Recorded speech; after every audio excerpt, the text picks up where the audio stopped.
the average house, there are enough petty details to drive an ordinary man to ginger ale. For instance, take a look at the daily schedule of the Squire of 79 Wistful Vista. 8 a.m., out of bed, wash face, brush teeth. 9 o'clock, breakfast, read paper. 9:30, back to bed.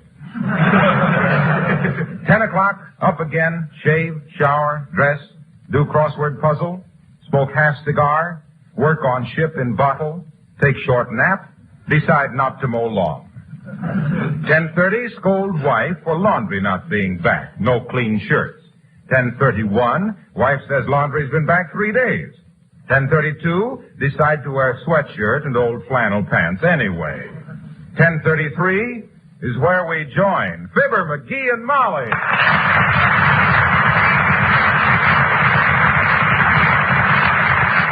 Gosh, if I was smart, I'd get up early in the morning and dash down to the Elks Club. Stick around here and everybody finds a job for me to do, morning till night. Work, work, work, work. Slave my hands off. Work, work, work. Same old thing every day. Never a minute's relaxation. What's anybody asked you to do today, dearie? Well, everybody that, huh? Oh, there's been a dozens of things. You keep asking me to do stuff that can just as well wait till tomorrow. Such as? Well, such as... Well, didn't you ask me to do something while we were having breakfast? Yes. Yes, I did. I asked you to put the cover back on the sugar bowl. Yeah. You see what I mean? Work, work, work. One chore after another. All day long. Gee whiz. Hey, who let Beulah in this morning? I thought we didn't have any extra keys. Oh, well, Beulah stopped and had some extra ones made. Oh. Here's 3 of them. Now put them away someplace where you'll be able to find them. Oh, fine, thanks. Okay. Hey, Molly, did you stop at the bank yesterday and get the dough for the FHA? Yes, it's in the desk. 3 nice new $10 bills. If you're going downtown, you can stop and make the payment. That's fine, I will. I gotta get my gun repaired anyway. What gun? This old hog leg of Uncle Sycamore's. The one he used in the Texas Rangers. Heavenly days, put that blockbuster away before I go back to kindergarten. Huh? What do you mean, go back to kindergarten? Well, every time I see that pistol, it scares me out of 10 years' growth, and I've seen it 4 times. That's 40 years. Oh, it won't shoot. The trigger's busted. Museum piece. It's historical. Yeah? Uncle Sycamore fought the Indians with this. Well, he didn't take very good care of it. There's 10 or 12 nicks in the handle. Those are notches. Every time Uncle Sycamore would kill a man, he'd cut a notch in his gun butt. You mean Uncle Sycamore killed 12 men? Yep. All in one day, too. Heavenly days. Who were they? They were members of a jury that convicted him of horse stealing. So he added murder to larceny? Not at all. They sentenced him to be hung, so he shot him. It was his life or theirs. Self-defense. The law of the Old West. He told me that one time when he was... Oh, hello, Alice. Hi, Alice. Hello. Has anybody called it? Jeepers, Mr. McGee, where'd you get the gun? Belonged to my Uncle Sycamore, Alice. Old Indian fighter and Texas Ranger. He was killed when his gun jammed, daughter. Yeah? The coroner's verdict was hardening of the artillery. Great old guy, Uncle Sycamore. Kind of a Robin Hood of the border. He used to rob the rich cattlemen and give the money to the poor sheep herders. What you might call blameless burglary. You mean it was a stainless steel? Oh, Alice. Well, if Bert should call, which I doubt, will you let me know, Mrs. McGee? Certainly, Alice. Are you going to bed now? Yes, but I'm afraid I won't be able to sleep much. The sun is so bright and I forgot to get a new sleep mask. This one is all bent and torn. Sleep mask. Uh-huh. That what this thing is? Yeah. Sleep mask. Looks like one of those false faces you wear to a macaroon. You don't mean macaroon, dear. You mean masquerade. I don't any such a thing. Masquerade is that black lipstick a woman puts on her eyelashes. Stuff that makes her look like she'd spent the day shoveling coal. No, Mr. McGee, that's mascara. What are you gals doing? Give me the old razzmatazz. Mascara is the capital of Russia. Ah, McGee, that's Moscow. Well, then, doggone it, what's a macaroon? It's a small cake or cookie. Of course it is, and they always serve them at masquerade, so what are you trying to hand me? Well, this is a sleep mask, eh? Yes, dearie. Those are for people who have to sleep in the daytime. Mm-hmm. Keeps the light off of the eyelids. Yes, lots of us war workers use them. Is that so? The first time I ever wore one, I woke up at noon, thought it was midnight, leaped out of bed, ran into the wall, and knocked myself unconscious. Who told you? Leave this one with me. Leave this here with me now, and I'll get you a new one this Oh, afternoon. thanks very much. Good night. Good night, dear. Night, Alice.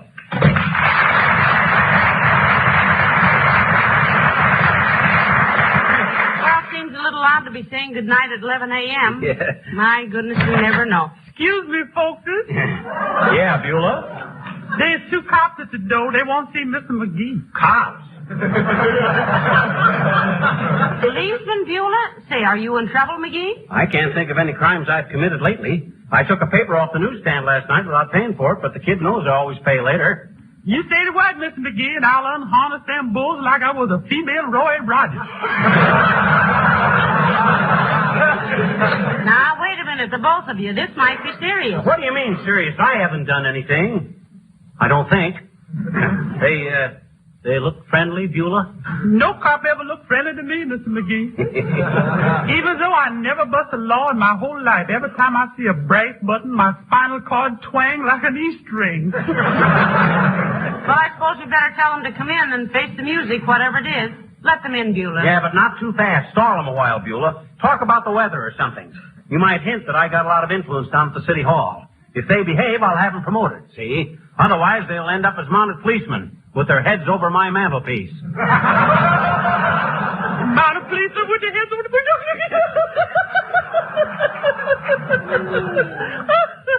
I love that man.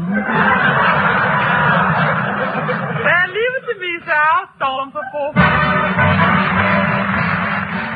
Right this way, please. Mr. and Miss McGee, the law is here. If you leave your face, say, folks, I'll be in the kitchen cooking with the heavy skillet. Well, is this a friendly visit, officers, or shall we call our lawyer, Perry Mason? I'm Hogan, man. This is Davinsky, headquarters detail. Pleased to make your acquaintance, man. How do you do, I'm sure? Well, now, this is all very cozy and polite, but before we start serving the sherbet and ladyfingers, why don't you guys break down and hand us the subpoena or whatever the bad news is? Oh, well, Davinsky and I are selling tickets to the policeman's benefit, Mr. McGee. $5 a ticket. How many do you want? How many, McGee? Are you kidding?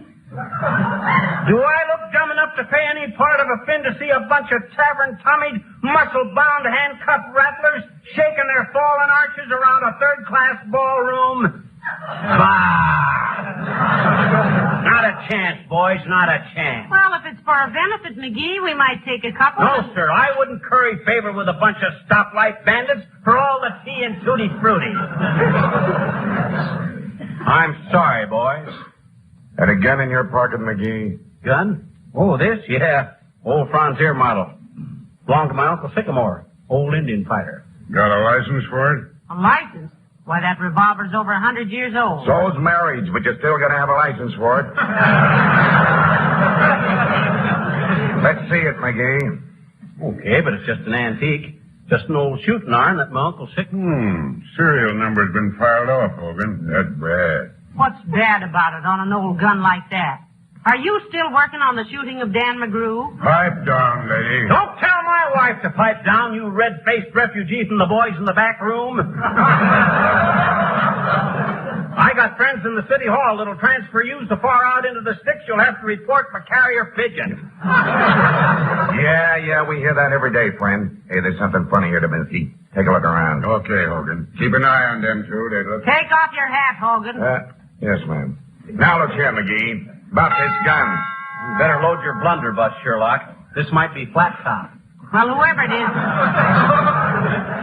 is, we can send a message to the mayor. Come in. No, there. Good day, Mrs. McGee. Good day, McGee. Goodbye, officers. Come back here, you. Certainly, officer. I was merely going to perform a small favor for the fire department. What was that, Mr. Wellington? Move my car from in front of the fire plug. Fine body of men, our fire lad is. Wouldn't want to cause them any trouble in case of a conflagration or even a fire. These laddies will take care of the matter for you, Wellington, when they get through with the case they're now working on. And what is that, McGee? Who killed Cock Robin? They got 3 sparrows and a hoot owl lined up as suspects. But their stool pigeon was too... Be quiet, you. What's your name, mister? Sigmund Wellington, manager of the Bijou Theater, my friend. And keep a civil tongue in your unpleasant face, or I shall have you on the carpet so fast you'll think you're part Persian. Well, good for you, Mr. Wellington. Just because we wouldn't buy any tickets to the police benefit, they think they can... Quiet, lady, quiet. Who's telling who to be quiet? You mean who's telling whom, old man? In this instance, telling, you see, is used as a transitive verb and thus takes the object. Even in times of stress, leave us not forget our grammar. Look, Wellington.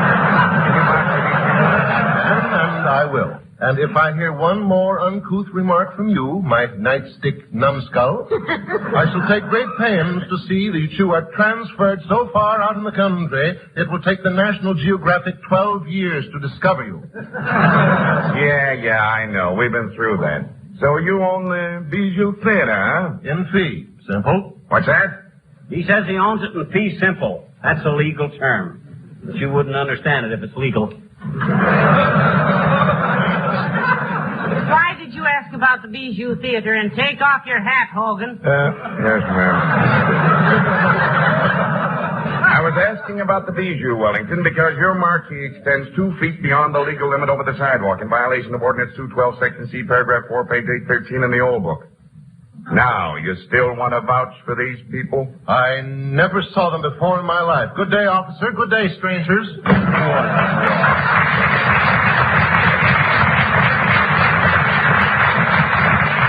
that dirty little opportunist threw us to the wolves to save his own neck. Well, Hey, what's the charge against us anyway? You either got to book us on some charge or release us. This isn't legal. I'm holding you as material witnesses, and I may charge you with carrying concealed weapons. Well, that's a laugh. Concealing that weapon would be like trying to hide a giraffe in a rumble seat. Why, it's simply ridiculous. Hogan, you were right. This is a regular criminal hangout. Yeah, what'd you get? Look. What'd you get? McGee, look, he's got my jewelry. Why, of all the Be nerve... still, you. You'll have a chance to identify it. Look, Hogan, jewelry, 2 wristwatches. One of them with the initials DD on it. Wasn't that stole from that minister last week? Don't DD mean Reverend? That watch belongs to my wife's uncle, Dennis Driscoll, and the other one is mine. And if either of you light-fingered Lugan so McGee, much... be quiet or I'll tap you with my strap. Go on, Davinsky. Well, there's all this jewelry, see? And here's $30 in new $10 bills. Brand new $10 bills, Hogan. Like was lost when the First National was stuck up. We got those bills at the bank yesterday to make an FHA payment. Sure, lady. And these 3 skeleton keys that was on the desk there. I suppose those unlock the padlock on your diary. We never claim to have a diary. We buy our milk from the Wistful Vista Creamery. What are you trying to do? You trying to... What else? What else, Davinsky? Look what I found right here on the table, Hogan. A black mask. That's a sleep mask that belongs to our roomer. Yeah, any stoop could see there's no eye holes in it. The only thing you can hold up with that mask is your eyebrows.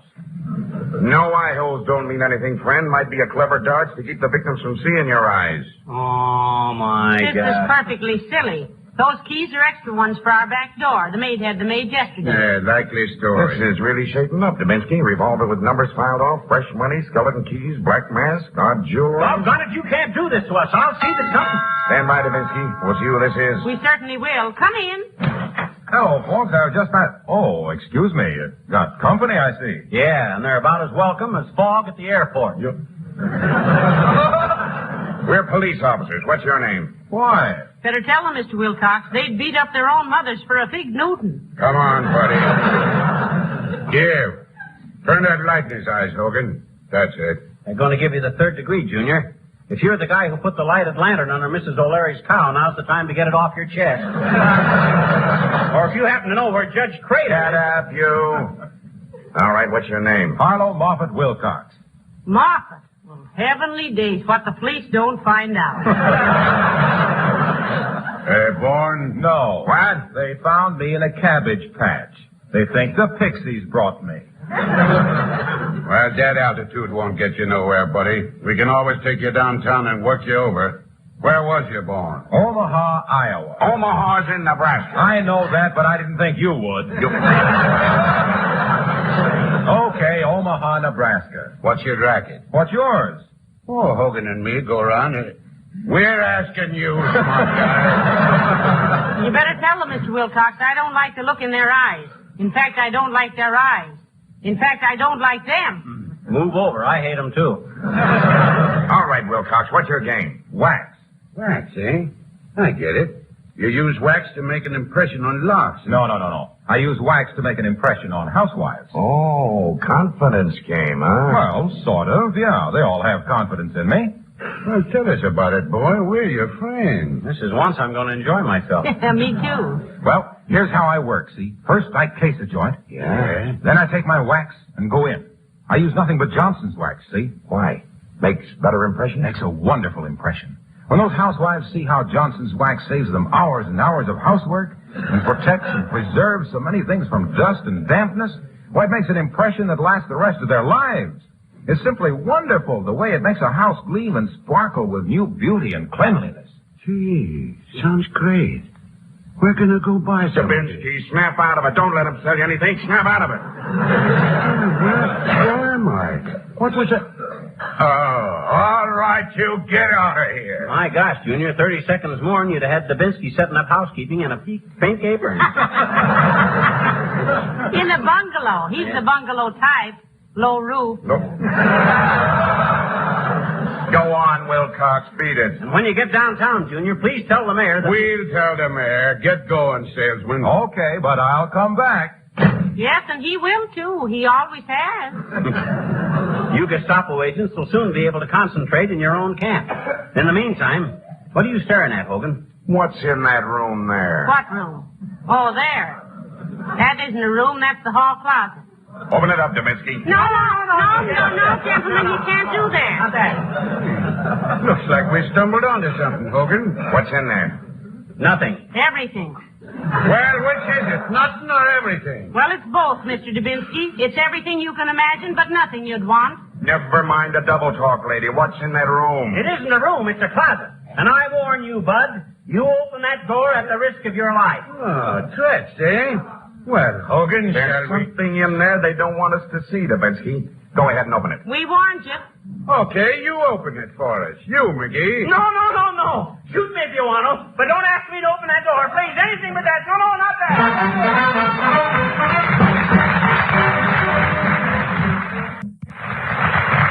All right, McGee. Now for the last time. Are you going to open that door or not? No, I'm not. If you want it open it yourself. Now, what's in there? Why are you so anxious we don't open it? You'll find out. Now, look here, lady. Take off your hat, Hogan. Yes, ma'am. Okay, McGee, quit stalling. When I count 3, you open that door, I'll slug you. I believe you would at that, Hogan. You're strictly a bruiser, fist last and always. And what's more... Oh, I never realized before how beautiful those door chimes are. Come in. Oh, Dr. Gamble. Hello, Doctor. Hello, Mrs. McGee. Hello, pin-up boy. Hi, Doc.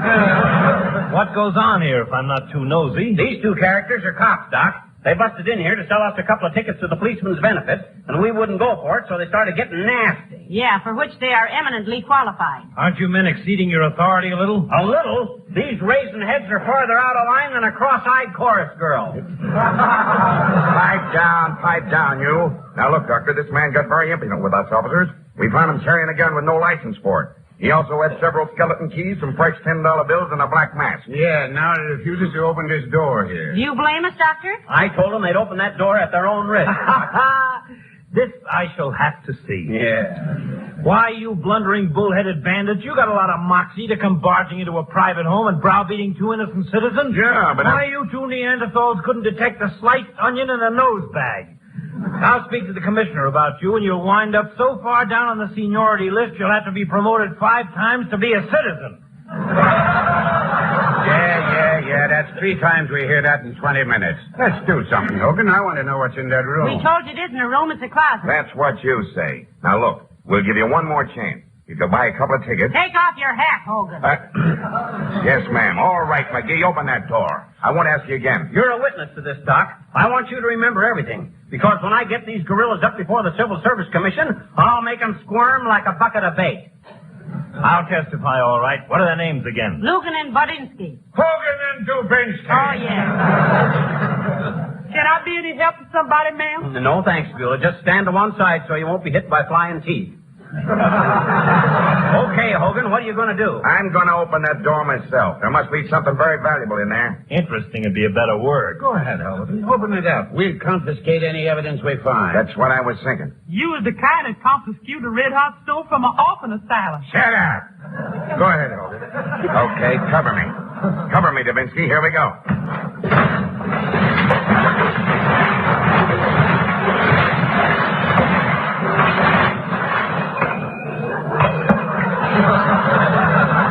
Well, I'll be, You always have been.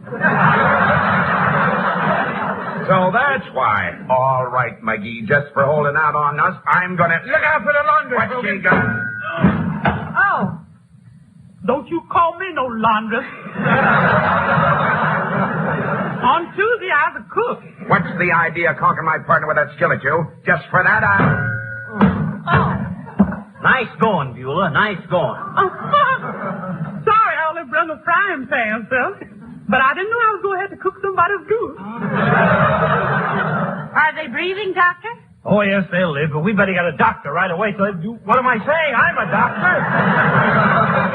Nice follow through you had on that swing, Beulah. You use the overlapping grip? Yes, sir. I had to give that last one a little English on the left as he was standing kind of squeezy from it. Yeah, but Beulah's assaulting a couple of policemen. Now we are in trouble. No, we ain't, man. What do you mean, Beulah? Mr. Wilcox, he checked up on these men and slipped me a note through the back door. Huh? There ain't no policeman benefit this year, and headquarters never hear of Hogan and Dubinsky. Oh. The real cop is on the way over. These folks is rocketeers. Well, You should be very glad, Beulah, Mrs. McGee prepared the ground for you. Yeah, if it hadn't been for her, Hogan would have had his hat on. Beulah, you're the smartest one in the household. Well, that's the truth, man.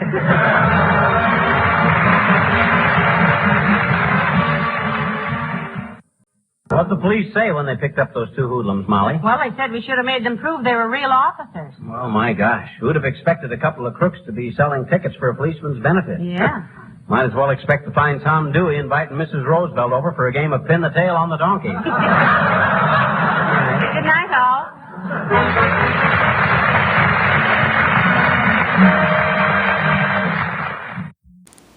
Until next time, this is John.